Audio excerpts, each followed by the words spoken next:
इसका ये फल है जी जी जी जी। और जो इसके पत्ते हैं, हाँ जी हाँ जी। क्या ये गांठ को आरी की तरह काट देगी या कैसे काट देगी? हाँ, आरी की तरह ही आप इसको कह सकते हैं। देखिए, आरी इस तरह चलाते हैं तो काटती है। आयुर्वेद के शास्त्र कहते हैं कि कांचनार जब आप पी लेंगे ना, तो पीने से ये आरी से भी द्रुत गति से गांठों को काटती। सामान्य गांठों को तो बहुत जल्दी काट देता है ये। यहाँ तक कि जो दुरूह गांठें होती है, बड़ी कठिन गांठें होती है, लगभग 20 ग्राम की, किसी को 30 ग्राम, 50 ग्राम, 100 ग्राम, आधा आधा किलो तक की गांठें भी हो जाती हैं। और महिलाओं को भी जो है ना जी, महिलाओं को विशेष करके थायराइड में भी गांठें, थायराइड होता है जो, गले में भी गांठें हो जाती है। और महिलाओं को गर्भाशय के अंदर भी गांठें हो जाती हैं। गर्भाशय में गांठें होती हैं, वो भी आमता के कारण, दीपन पाचन अच्छा ना होने के कारण, शरीर के अंदर लगातार पाचन अच्छा नहीं है तो कबाड़ बनता रहता है। और वो कबाड़ कहीं गर्भाशय में जा करके, या फिर स्तनों में आकर के, या फिर गले में आकर के, या बॉडी की किसी भी पार्ट में आकर के वो गांठें पैदा करता है। तो उन गांठों को भी ये कांचनार का जो पौधा है, ये उनको पिघलाने का, उनको ठीक करने का सामर्थ्य रखता है। आयुर्वेद जो है रोग की जड़ को ही तबाह कर देता है, रोग की जड़ को ही खत्म कर देता है। तो सबसे पहले हमें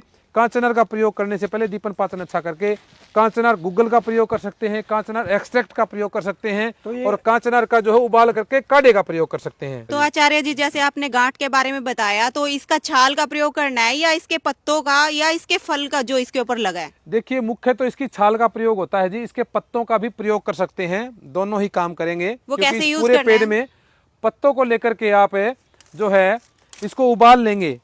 उबाल करके 1 गिलास पानी में उबालेंगे। 1 गिलास पानी उबाल करके जब वो 1/4 रह जाएगा, आधे में से आधा गिलास रह जाएगा, तो वो पिलाना है उसको। ये 2 टाइम पीना है जी, सुबह और शाम, खाली पेट पीना होता है इसको। कितने दिन तक पीना होता है आचार्य जी? ये डिपेंड करता है जी उसकी समस्या कितनी है, क्योंकि जब तक उसकी समस्या पूरी ठीक नहीं होगी, दीपन पाचन करने के बाद, तब तक इसको लगातार हमें उसको पिलाते रहना पड़ेगा। सप्ताह भर में, 10 दिन में, 15 दिन में। नई कोई गांठ है तो 15-20 दिन में डिजोल्व हो जाती है, घुल जाती है वो।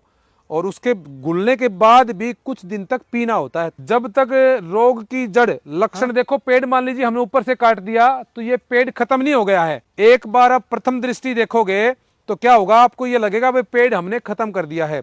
लेकिन पेड़ को ऊपर से काटने के बाद भी इसको कस्सी लेकर के साइड की जो है ना, खुदाई करके, जिसमें समय लगेगा, ज्यादा समय लगेगा। ऊपर से काटने में थोड़ा कम टाइम लगता है, जिस तरह से एलोपैथी वाले डॉक्टर होते हैं ऊपर से गांठ को काट देते हैं। लेकिन आयुर्वेद जो होता है वो जड़ों को निकालने का काम करता है। कस्सी लेकर के पेड़ की एक एक जड़ को खोदना पड़ेगा आपको। सबसे बड़ा कारण क्या है आखिर इस रसोड़ी बनने का? आयुर्वेद के शास्त्र जो है वो कहते हैं सर्वे रोगापि मंदग्नौ, मंद अग्नि हो जाना। अग्नि का मतलब भूख कम हो जाना, भूख कमजोर हो जाना, भूख मर जाना। सारे ही रोग आ सकते हैं उसको, चाहे उसको गांठ भी हो सकती है, उसको शुगर भी हो सकता है, उसको बीपी भी हो सकता है, उसको थायराइड भी हो सकता है, और अंत में उसको कैंसर भी हो सकता है जी। तो आचार्य जी, जानना चाहेंगे, ये कांचनार आपने बोल तो दिया गांठों में काम करेगी जी, अगर ना करी तो? वैसे ही तो हंगा हम लगाते रहे ना भाई, कोई काम किसी ने बता दिया और वो ना हो तो। लेकिन आयुर्वेद के शास्त्र जो है ना जी, वो प्रमाणिक शास्त्र हैं भाई। अष्टांग हृदय को आप ले लेंगे,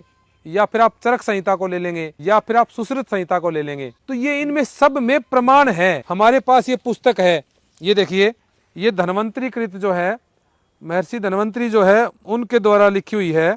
और ये भारतीय जड़ी बूटियां जितनी भी हैं उनके सारे के बारे में विस्तार से बताता है।